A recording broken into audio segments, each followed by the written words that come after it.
Guys বিয়ে বাড়িতে গিয়ে সেই খাওন দিলাম, সেইটাই তোমাগুলো আজকে শেয়ার করুম। তো প্রথমে দিয়ে দিয়েছে থালা আর হজমোলা। প্রথমে দেখলাম হজমোলা আগে দিচ্ছে, এই প্রথম বিয়ে বাড়ি। তারপর দিয়ে দিল লেবু, এবং তারপরে দিয়ে দিল ডিমের টেবিল। ভাই বড় লোকদের ব্যাপার, বড় বড় খাবার।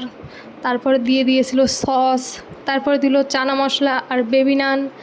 এরপরে দিয়ে দিল গাইস সাদা ভাত আর ডাল। বাঙালি মানুষ হলে এই ডাল, ভেজ ডাল আর সাদা ভাত, এটা হচ্ছে কেন অমৃত গাইস, একদম চুমো।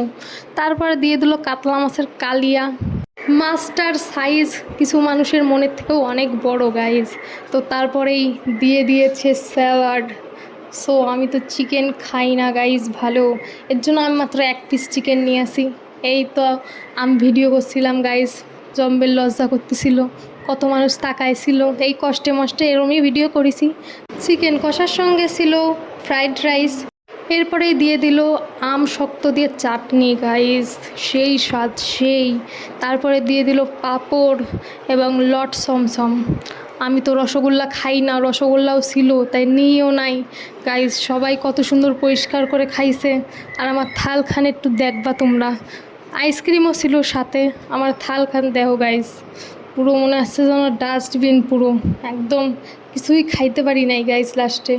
আমি হচ্ছে কেন সেই ধরনের পাবলিক যারা ভাবে অনেক খাবো অনেক খাবো, কিন্তু যাই কিছুই খাতে পারি না। যেরকম বিয়ে বাড়িতে ফুচকা ছিল তাও খাই নাই, তো এই আমার অবস্থা।